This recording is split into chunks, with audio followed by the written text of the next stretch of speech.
Welcome to The Real Heal, a show featuring real, raw, and authentic conversations between experts in the holistic health space.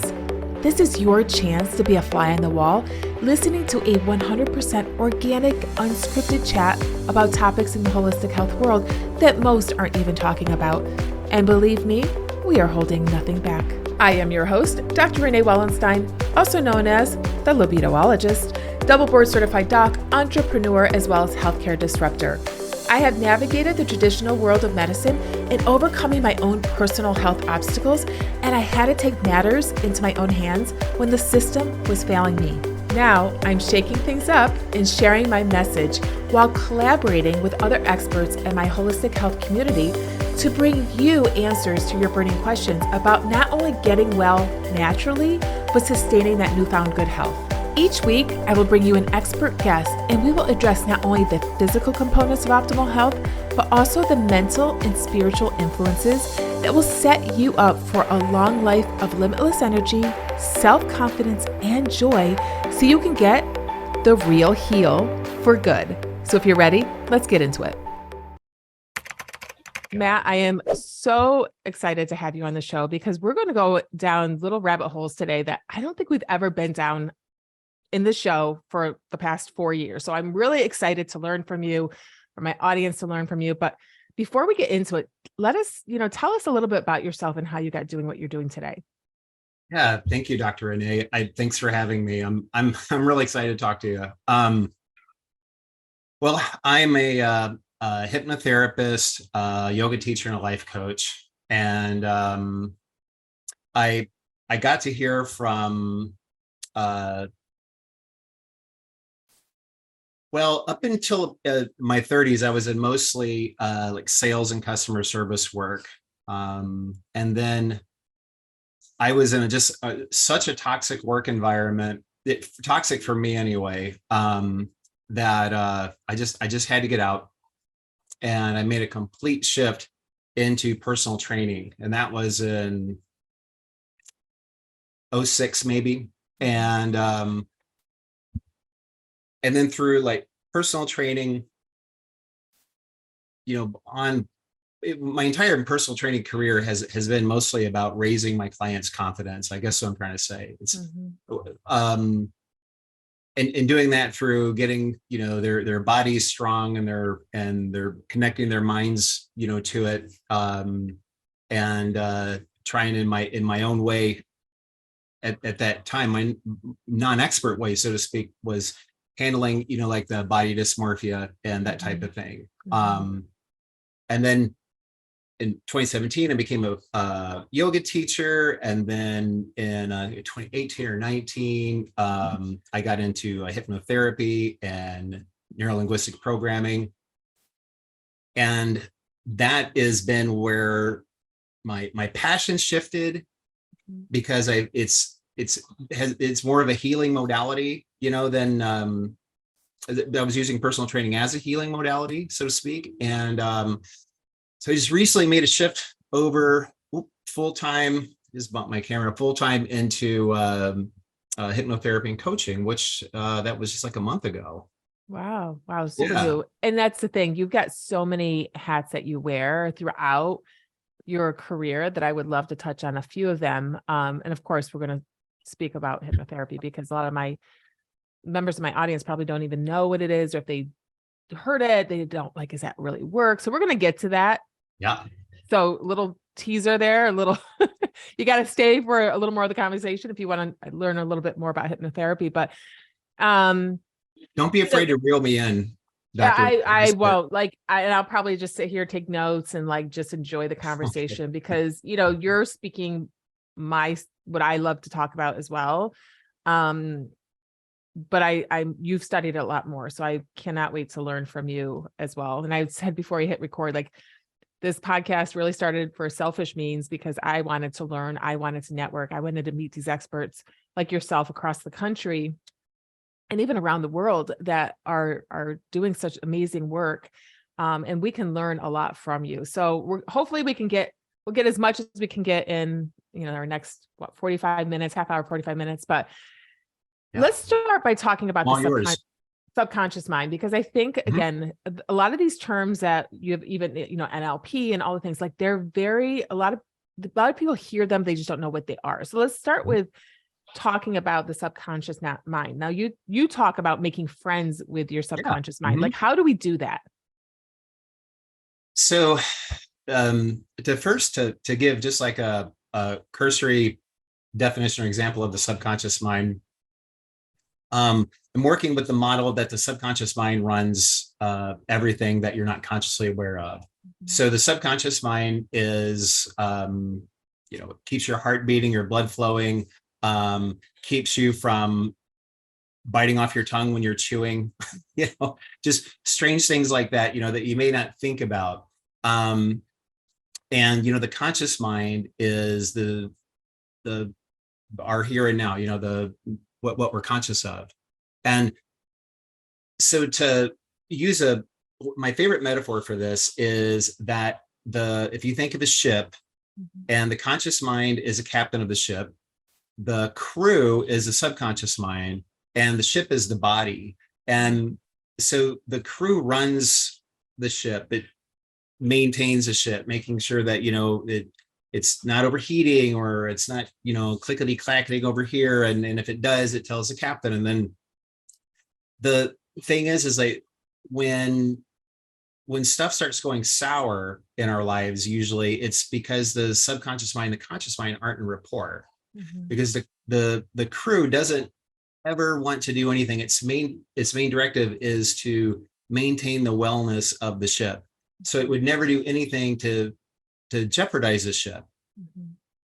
But it does that based on what it believes the captain's wishes are. And so if the captain says something like, I should chart the course this way. I kind of am thinking maybe I'm going to chart the course this way. So let's just maybe go ahead and, I'll just kind of go this way, and if the captain's been saying something, for so much, ahead of that, for forever, like, no, we go straight, we go that way, and starts to, I want to go this way. And then the crew isn't going to believe it. It's not congruent. So making friends with the subconscious mind is basically the crew is just like anybody else. It likes feedback. The subconscious mind likes feedback, and it'll accept feedback whether it's negative or positive. And negative feedback would be like stress.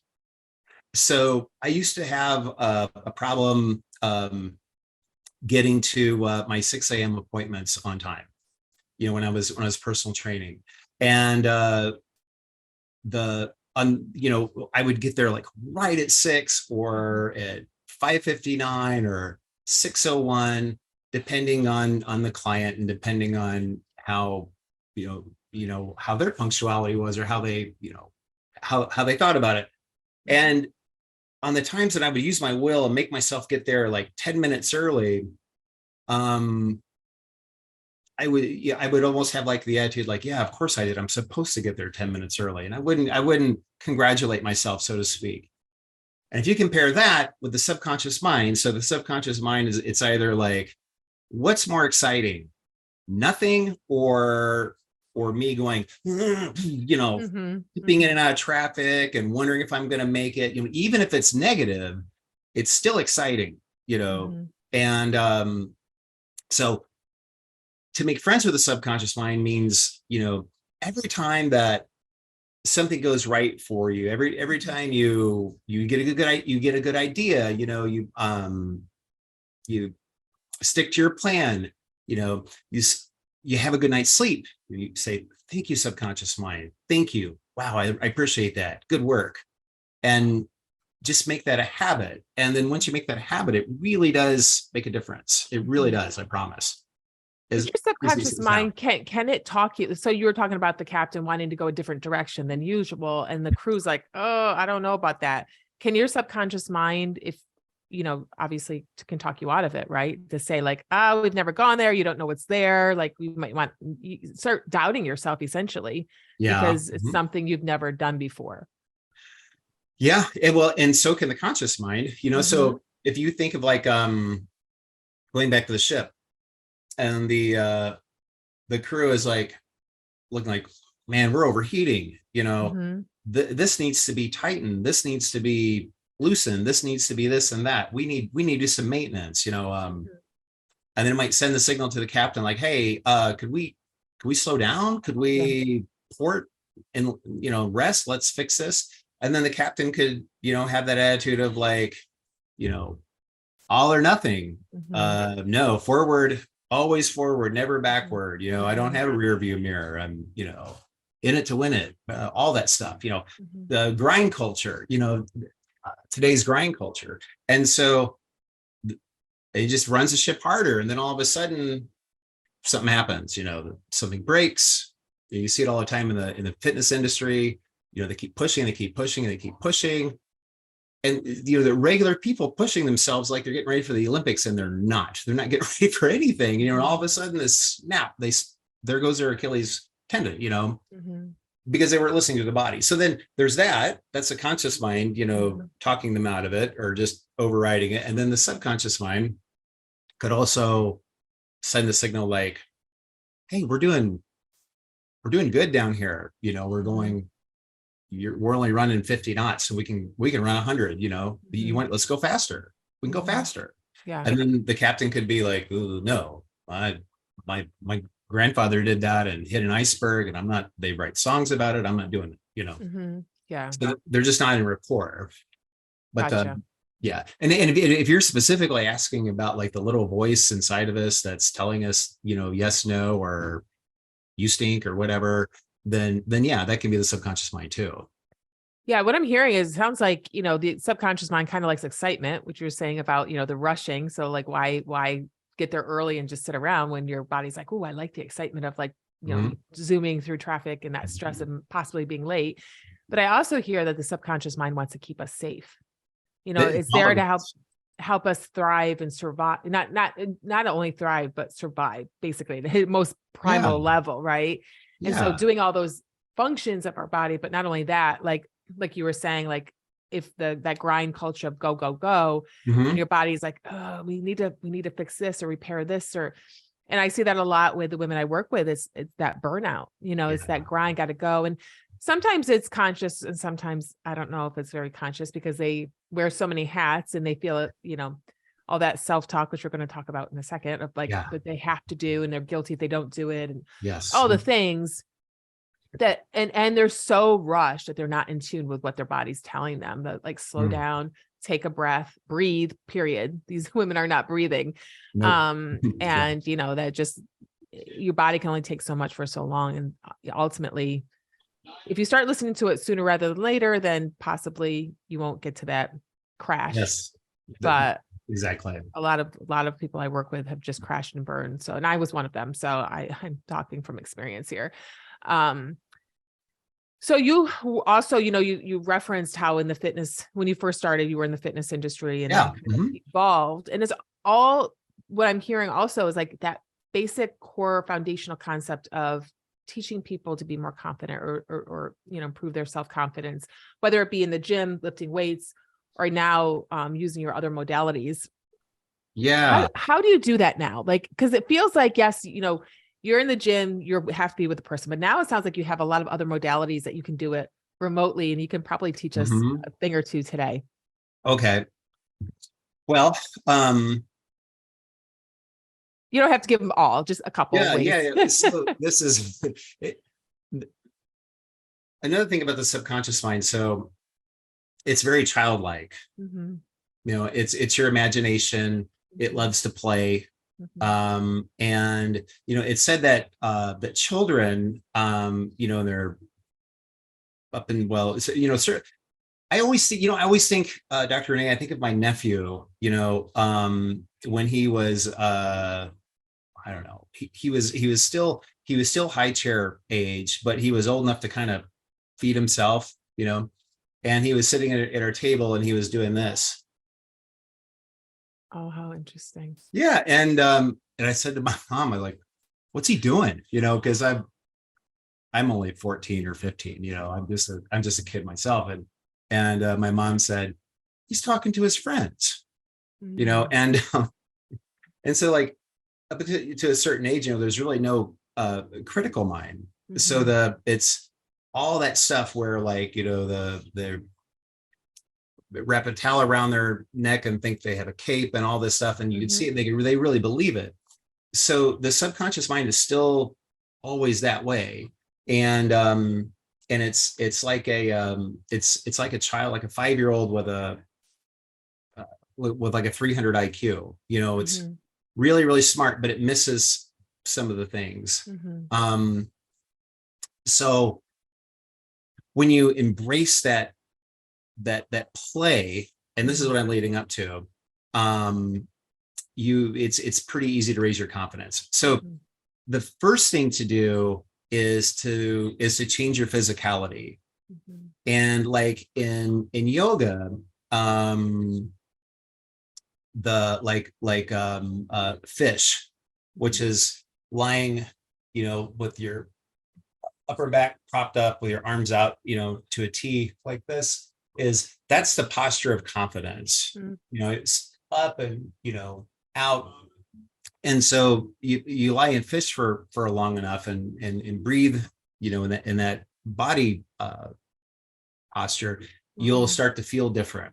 So if a person's just sitting there and they're kind of schlumpy, then just sit up straight, straighten your clothes a little bit, and start right there. And that's the first movement. Then come to your breath, breathe purposefully. Then if it's a voice, like saying, can you give me an example of a certain like self-talk that pops to your mind? Like maybe a phrase. Yeah, you. That's right. Oh, me? Yeah. I'm sorry. I'm like, are you talking to me? A negative self-talk? One I hear all the time is I'm not good enough. Oh, okay. That's perfect. Okay. So one way is you can hear that voice, I'm not good enough. And then, like, where are you hearing it? Like if you're hearing it off, to the right, then physically move it over to the left, and then change the voice. If it, whomever's voice it is, make it squeaky, like they just sucked a big helium balloon. And then hear it like that. And and since as soon as there's a little bit of smile or laughter, then that goes back to the, making friends with the subconscious mind. Lean into that. Like, yeah, that's funny. Yeah, there you go. And then kind of maybe replay it and do it again, and to feel that. Or you can put that on trial. So I'm a huge fan of courtroom drama shows. Never been one myself, but like, and I think of like putting the voice on trial, in whatever, representation that like if it's a cartoon, or maybe it's an angry little bubble with a smirky face. And then I imagined Jack from Law and Order, Sam Watterson's character, treating it like a hostile witness. That I'm not good enough. And like, what evidence do you have that that you're not good enough? And then make it answer. And then whatever it answers, the attorney just rips it apart. And then you get really into it. You can turn to the judge and do all this with your body, get your body involved, turn to the judge and say, I'd like permission to treat this witness as hostile. And the judge says, of course. And then you just be a jerk to it. You be a jerk to that little voice, and then watch it just go shrink.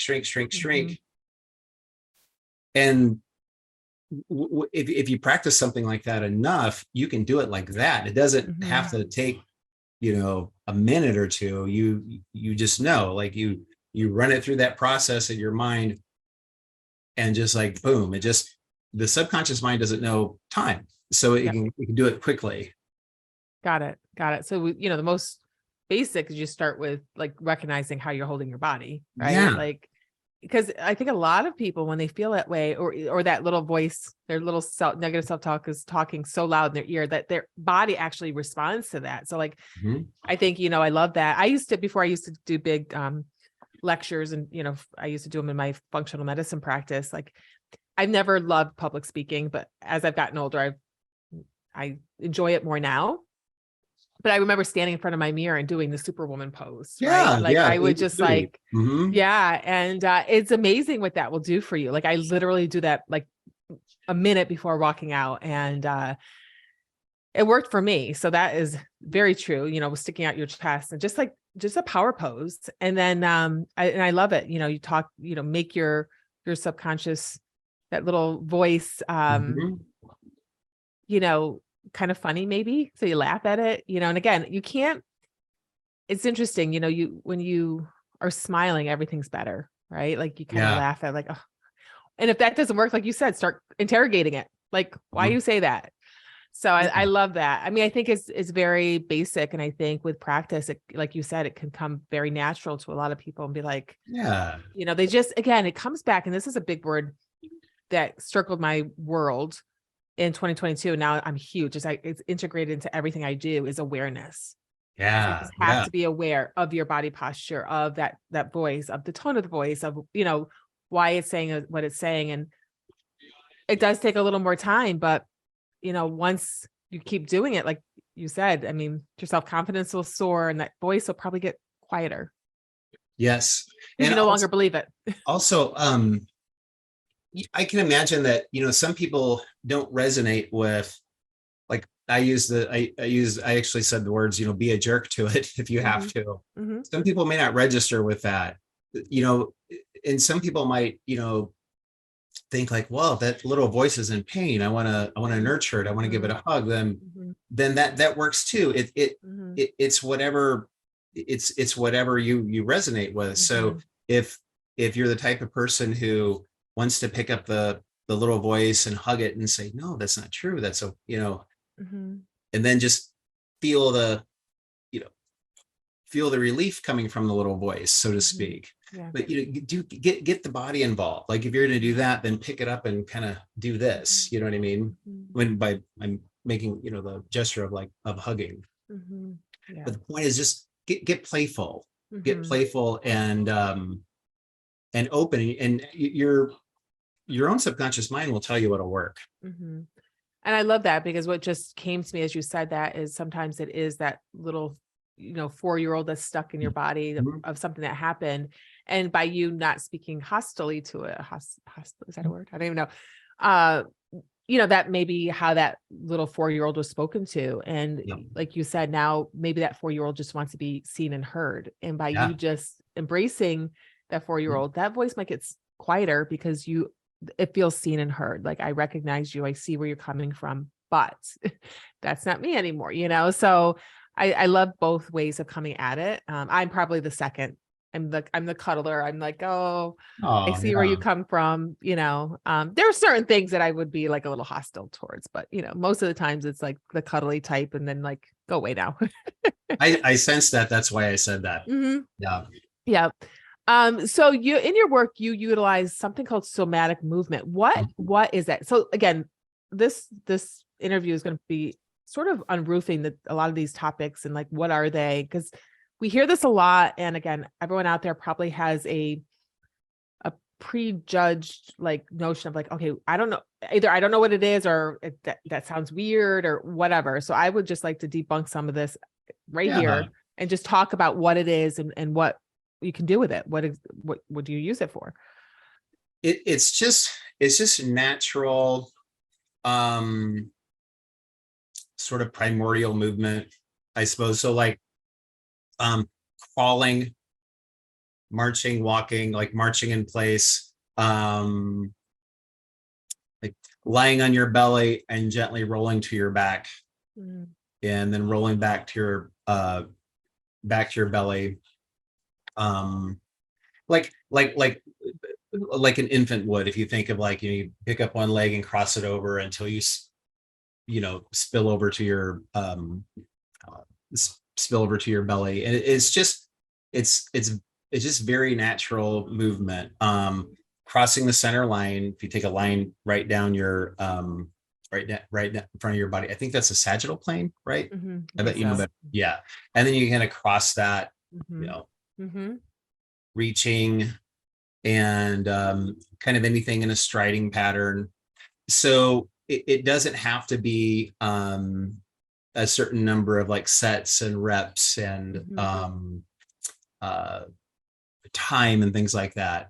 So like you could literally like if you have the space, you could literally like go to your floor, lay down on your floor, and if there's something that's kind of bothering you, you can just sort of like move your head from side to side as you think about it, and kind of reach over to roll over, and it's almost like a meditative movement. Gotcha. But it's the things that link our mind and body together. I personally believe that the mind and the body are not separate. They're integrated, but I say mind body because that's what, that helps most people understand it. That's useful. So somatic movement is essentially crossing the sagittal plane. So do you have to do it while thinking about something, or just no. I mean, it's that was such a long explanation, but one of the easiest things we can do is to stand up and just march in place. Gotcha. And that assists us with coordination, because we sit a lot, and you might be familiar with dead bug. That which is awful if you don't have really strong abs, but it's kind of it's that sort of crawling pattern, where like you move your right arm and your left leg, the cross pattern. Gotcha. And that can just stimulate thinking. It can perk you up. It's just really, really good. So do it, is it something that you would recommend regularly doing, or is it like you said, it helps with creativity? So if I'm sitting here like, get down and do something on the floor, or feeling low energy, like instead of reaching for a cup of coffee, go do some of these somatic movements. Yeah. And if you want a really easy protocol, just march in place 20 or 30 times, 3 or 4 times a day. It's easy to do. And just because I said 20 or 30 times doesn't mean it has to be. That could be 10 times. Yep. Very interesting. Yeah. I've seen it a lot myself, and I've never really looked at like, what are they talking about with somatic movement? So again, these questions, some of them are like, I want to know, like, and what is it good for? Why are we doing it? Because I always want to know the why. Like, why are we doing it? Yeah, there's also like the literally shaking it off. You can like our dogs do it. They just like that, and I went to this really fascinating workshop. And the teacher was a yoga therapist, and she said that animals in the wild, I don't know how this could possibly be tested, but I like what she said, so I'll repeat it. But animals in the wild apparently don't carry trauma because they move it out. They literally shake it off. So that's a big part of somatic movement as well. And something just came to me, and I don't know if you're familiar with it, and I don't really even know what it is, but although again, I hear it, shamanic shake, is that a somatic movement? I feel like it's a movement whereby you just kind of stand and you just shake your extremities, and I don't know. Yeah, it can be. I'm not familiar with it by name, but of course. Okay. They'd probably just give a fancy name to something that you probably do, but they call it something different. Now again, let's we're flipping hats here. So next hat we're going to put on is your hypnotherapy hat. And so I know a lot of people out there, I actually truly believe in hypnotherapy, but can you educate us a little bit about what it is and what it's used for, because I think a lot of people think, they see those shows where someone's put to sleep and then they snap their fingers and they're a new person when they wake up. Is that what it is? Well, hypnotherapy is just bringing the conscious and the subconscious in rapport. And the it can be done completely awake. It can be done well. So to go back to the metaphor, if you think of it's like getting the captain to go on break, and speaking directly to the crew with the captain's permission.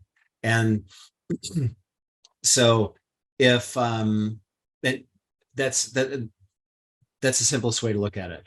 And that can happen with like deep trance where, like a progressive relaxation, or it can happen just conversationally,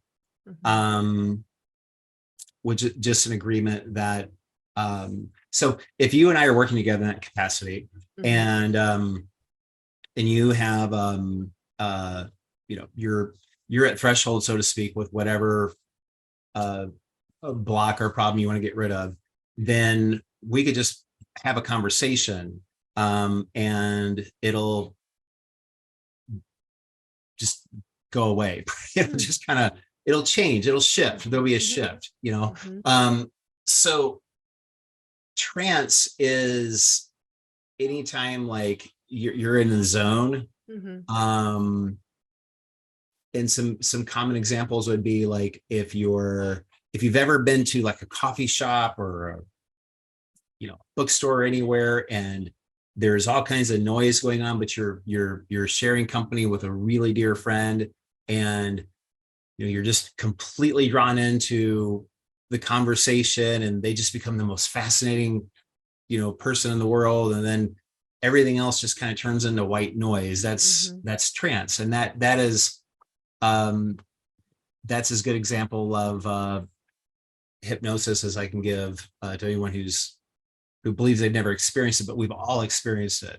And it can be used for any number of things. It can be used for clean eating. It can be used for smoking cessation, elevating your confidence, getting rid of anxiety, specific anxiety, for like taking tests, or I have one today for someone with dental anxiety. Pretty much anything that is in the mind, hypnosis can help or get rid of.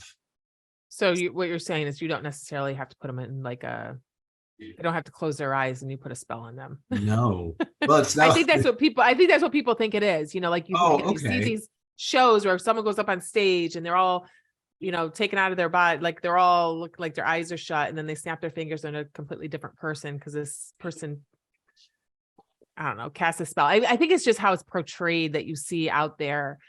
And I just kind of wanted you to explain it. Like it could be as simple as, like you said, in a deep conversation with someone where it kind of reminds me of flow, but flow generally is usually when you're doing something with work that you don't even know what's going on around you. You're just so focused on what you're doing because you're so in flow, like it's just in alignment with who you are. And same with the conversation with somebody. So I think what I even thought of was so you said it can even occur in a conversation. Yeah. Is that questions that you're asking somebody, or is it something that they have to repeat, or? Oh, that's such a good question, Dr. Renee. So yeah, it's through questions. Okay. And the subconscious mind can't not answer a question. So like if I were to, if I were to say something like, how will it be when you stop smoking? Then you'll have to entertain that question, whether you answer it or not. Entertaining that question is a subconscious mind working in that direction. And if you say something like, oh, it'll be great because my clothes will never smell. I'll never have to this. I'll never have to that. And then you'll know that they're getting somewhere, And if I were to say like, how will it be when you stop smoking? And if they just kind of go, I'm not sure. I know, I don't know. They're still entertaining it. And it just means, Mm-hmm. you know, that it's movement. We Yeah. have to move a little bit farther. Gotcha. So Um, I was just gonna say, does it usually happen like, so for instance, someone with dental trauma, like, is it usually just a one visit? Like, is it different for everyone? It's probably gonna be different for everyone, but like you said, like they come, they show up, you do the work. mhm. Do some people in one visit like shift Yes. shift? Okay. Yeah. Mhm. Is Yeah. that typical? Um, yeah, Oh, wow. it can be. Wow. Yeah. We're that malleable. Neuroplasticity, right? Oh my gosh. Yeah. If we get, you know, if you, so I've heard this conversation so many times before, and I've experienced it so many times, but I'll never forget, like, I walked into this, I used to do this, I was in this martial arts club in the 90s. It was a jujitsu class, and there is a there is a guy there. His name is Randy, and nobody wanted to roll with him because he was just so big and strong, and it was like rolling, like it was like wrestling your dad when you're five. It just he just was so big, and he was so strong, and he had a huge gut on him, and of course he was sweaty, and it was the 90s. It was before moisture wicking, and it was just kind of gross. And I I never answered quick enough, or I never partnered up quick enough, like when they would say partner up, because everybody partner up, and then Randy would just look at me and go, I'm like, oh, and he's so nice, and he was always so helpful towards me. I just couldn't do anything. Well, I came in one day, and he he looked like Richard Gere, in the 90s. Like he was a real handsome guy, great hair and everything. And he lost all this weight. I was like, Randy, is that you? Like, wow, you look amazing, And he's like, thanks. I never, I gave up. So this is how lots of people in Missouri talk. He says, I gave up soda, and I quit drinking, and just he was searching for an answer as to he said, if it was this easy, I just would have done it before. And he didn't really know what happened, because he didn't consciously set out to do it. Something just happened. And so we can shift in a moment if we're caught serendipitously in a trancy state, and we get a suggestion from a source that we respect, Mhm. Then it can absolutely shift and change. Yeah, and what I'm hearing from you too is something that I think works really well. I work with a lot of women that want to lose weight, but I think when we take the concept of like that focus on the weight loss and think of, like you were saying, maybe questions of like how you feel if you Yeah, lose the weight, and like pull it out of them, that have more energy, and they'll feel good about the clothes that they wear and all the things. Like at the end of the day, when they'll just inherently change a lot of times what they do, because that's what they picture themselves. They are that person already in their minds, because you pulled it their out of identity them. changes. Yeah. Correct. Yeah. And it and makes it a lot easier than just chasing a number on the scale, I think. Oh yeah, absolutely. And you think of like like bodybuilders and fitness competitors, they get into amazing shape, and then months later they look nothing like they did. Mm-hmm. And it's just extremes. And Mm-hmm. the will the subconscious mind will always defeat the willpower at some point, or emotion will always defeat willpower and logic. Mm-hmm. And so when that when the lights of the stage are gone, and everyone is like not telling them how great they look and how this or that, and when all that excitement's gone, they're back into the regular life, then that reward is gone, and then they'll usually yo-yo a little bit. But Mm-hmm. when person just changes, and it's like, I don't know. I'm not counting calories. I'm not counting my macros. I'm not doing any of that. I just eat. And if they're searching for, and this is a tip, if they're searching for an answer of how they're succeeding and they don't have one, then they're likely going to always be successful.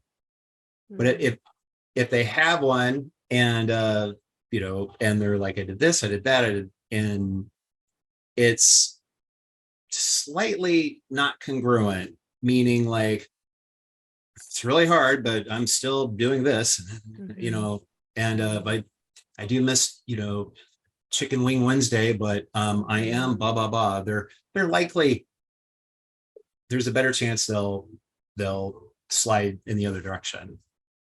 Yep. I was a bodybuilder, by the way. I did that. Oh, were you? Yeah, Oh, it's so gosh. funny that you made that analogy, because That was my dad. I had a huge injury in 2012, and I'm one of those people, like, you tell me I can't, I'll tell you I can, I'll show you I can. And I wanted to prove that with a bum back that I could get up on stage and, do well. And I did 3 shows, got my pro card, like all the things. At the end of the day, you know what it's about? It's about the diet. It's about, like you said, and I always said a couple of things, and I'm so anti-diet now. Like, I'm all about, like, I don't do any of that anymore. Because I felt that very, like you said, like, I always equated it to like your wedding day. Like, you do years of planning for your wedding, and like in one day it's gone. It's even worse for the stage. You do 24 weeks prep, and in literally 10 minutes on stage, it's done. And I said, coming off shows, like, you should have some sort of like post show blues support group, because nobody understands. Your hormones are out of whack. Like you said, like the limelight's off of you. And now you're like, and a lot of those people used to be me, like chasing the next thing. It's like, what's my next goal? And I'm not like that anymore. But, and that was as recent as 2016 and 2017. Wow. Yeah. And I literally snapped out of it. Like, I felt like I was, talking about hypnosis. I felt like I was in a trance for those few years, like the crazy things and the time I missed with my family, and things sitting there watching them eat meals when I couldn't eat. And it was like, I'm a little, I don't want to say traumatized, but I'm now a huge, I speak out a lot about it, because I don't think it's sustainable. I mean, for me, it's one of those things I crossed out my bucket list, and I'm like, okay, moved on, like, experienced it, and it's just not for me for a career. But yeah, it's like you said, like when I, and I didn't have this revelation until 2022 to stop focusing on the weight and the calories and the macros, and like, just, I eat now, like, to feel good. And like, I see food as like, as energy, and like, I get all excited by different flavors, and I eat differently. I don't rush through my meals. Like, I sit and I actually savor my meals. And oh, good. Yeah. Very big, like, I don't know. I love to eat. I love food, but I also love good tasting food. So, and that can be absolutely healthy. So anyhow, enough about me, but it was just kind of ironic how you just brought it full circle for me. I was like, yep, that was me. And that's me now. It's yeah. The average, just a regular person doesn't know, aside from the orange paint on the body, the average person doesn't know the difference between, someone who's show day ready, or someone who is just starting their cutting phase. They just, and that's the other thing, the brain just fills in patterns. And, the average person can see a bicep and then go, oh, wow, super muscular. And then just fill in like, someone who's ready for the stage. And then as a bodybuilder can look at another bodybuilder, and like one of their lines is gone, and like, oh, they're fat, and then and it's really, that's where the harm comes in my opinion. But but it is fascinating. It really, really, really is fascinating.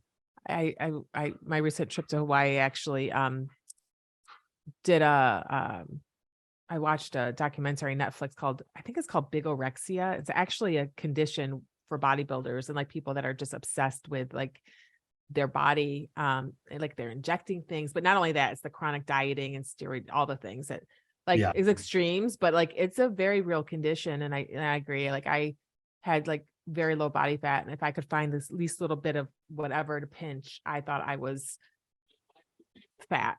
And I was like, whoa, like it messes with your head. And, I think there is an addiction component there. Like when those lights go down and no one's, and I felt it. Like I was that person at the gym. Everyone's like, oh my gosh, like I've never seen striations and like muscle definition because I had no fat on my body. But Yeah. like I felt that. And then when it goes away, because you start gaining weight, it's like, where'd everybody go?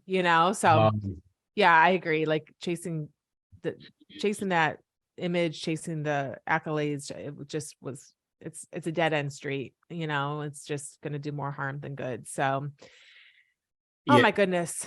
One last, I have one final question, but quick question yeah. Dr. Rick, I just mentioned one thing, that's not, the coming off a show is not unlike, it is not unlike a post-funeral, like if a loved one dies, there's all of the support and,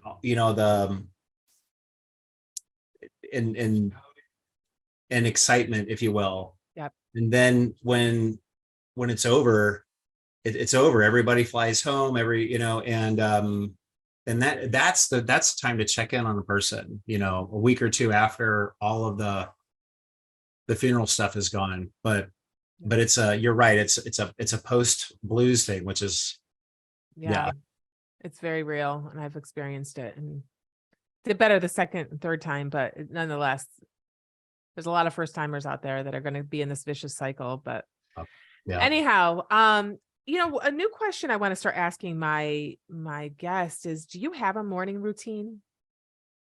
Yeah, it's not very exciting, but I'll share it with you. I get out of bed and I feed my dogs. Yep. And I want to say I don't look at my phone, but what I turn my flashlight on my phone, because, and this sounds weird, I have a turtle, an aquatic turtle, and I don't want to wake him feeding the dog, so I'll use the flashlight on my phone. But anyway, I take care of all of that, and then I go, I'll read for whatever time will allow, 5 minutes to 30 minutes before I look at my phone. And if I have found that if I take a stance of like 30 minutes, ride or die, I'm gonna, if it ends up like it's not going to be 30 minutes, I don't bother at all. So 5 to 30, I give myself that leeway. And then I go on about my day, depending on what I have. And then at night, it's way less exciting. I just start tuning down, and I put my phone away, and it's been my goal to not look at it, but I get pulled into it just like everybody else. And I'll actually say to my subconscious mind, I'll say like, it's like, no, we're not doing that. The part of me that sleeps is the part I want, go get that person, because we're going to sleep. And then that will work sometimes. So tapping into your own awareness of what you're doing, something that you actively want to. And I the reason I want to ask these questions is I have, some of the best experts on, and, you are in the Zen world, like, between hypnotherapy and subconscious mind and yoga, like, and, just to hear what you do, it's like, I loved how you said like 5 to 30 minutes, like if it's, 5 minutes. I love that, because I think a lot of people are very regimented of like, it's got to be this time. It's got to be in some mornings. Listen, it's not going to happen for 30 minutes. Right. And I love that you said that, because there's kind of this joke out there about men having like a 3-hour morning ritual, like, that's a routine. Horseshit. Yeah. And I'm like, no, not necessarily. Like some people might, but like you're proof that like read. Do you drink any beverage in the morning?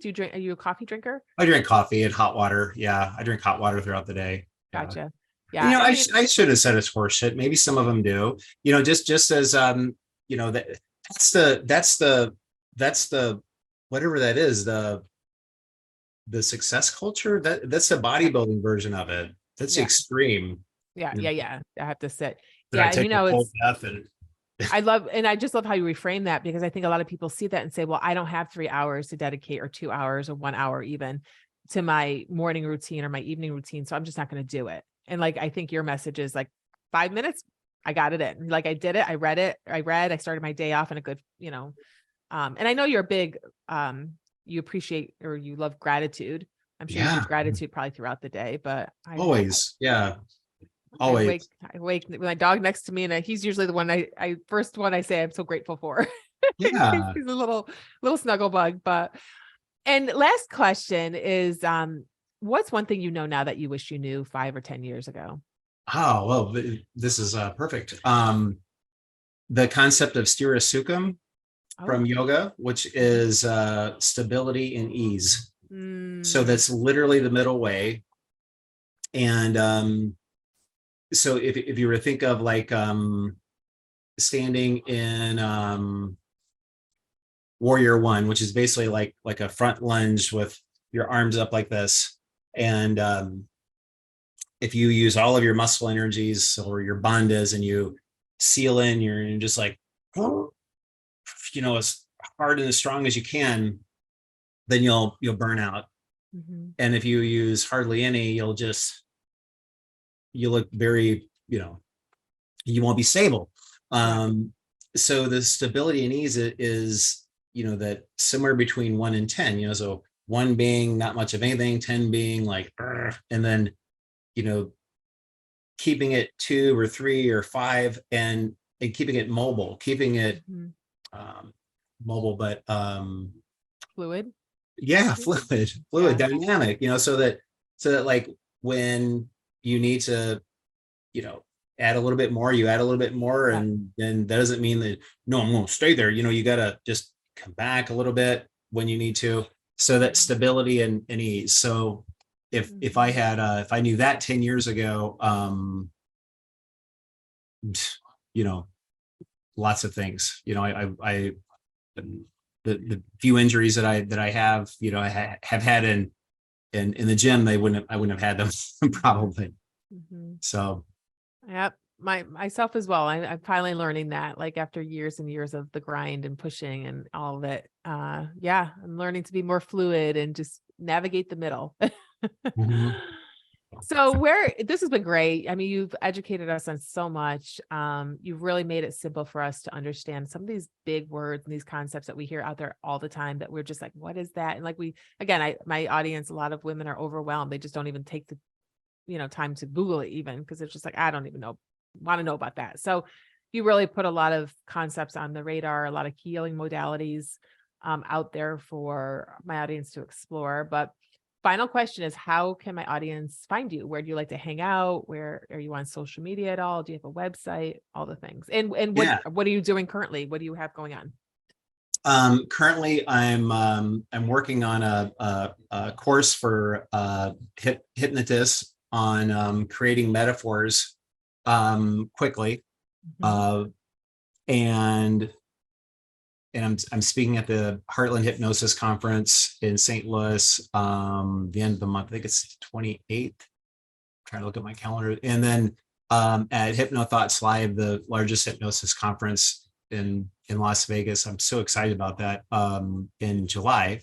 Wow. Yeah, and so I'm putting a course together, so I'll have something to offer when I'm at both. And to find me, I'm the Hypnotic Yogi on TikTok, and on Facebook. If you if you just I don't have my Facebook address memorized, but if you search Matt Dickson, Dickson, and you can put yoga, hypnosis, personal training, or anything like that, I'll pop right up, and Gotcha. you'll just look. look for my mustache. Got it. Yeah. If you gave us your links, we'll make sure we put them in the show notes so it's easier for people to find you. But I'm going to go find you on TikTok. I like TikTok. Yeah. I've kind of been back and forth with TikTok. But yeah, I'm going to go find you because I love binging on people I know, their content, and especially Awesome. present and former guests. So, well, thank you, Matt, for taking time today to hang out with me. And Thank you, Dr. Renee. And it's been so much fun. And yeah, well, good luck with your speaking commitments and your course, and we'll talk again soon. I really, really super enjoyed this. Thank you so much. Thanks for having me. Well, I hope you enjoyed this episode of The Real Heal and that you learned something new. And before you go, can you do me a quick favor? Take a screenshot right now and share it to Instagram and tag me so I can celebrate you for taking action and improving your health. And if you're enjoying this podcast, please take a minute to leave me a rating and a quick review. This will help others just like you find the show. And do not forget to subscribe because you will not want to miss out on any of the amazing guest experts that I have coming up very soon. And remember, it's not selfish to take care of yourself. Do one thing today that makes you happy and learn to love life again. And with that, I'm out of here. Talk to you again soon.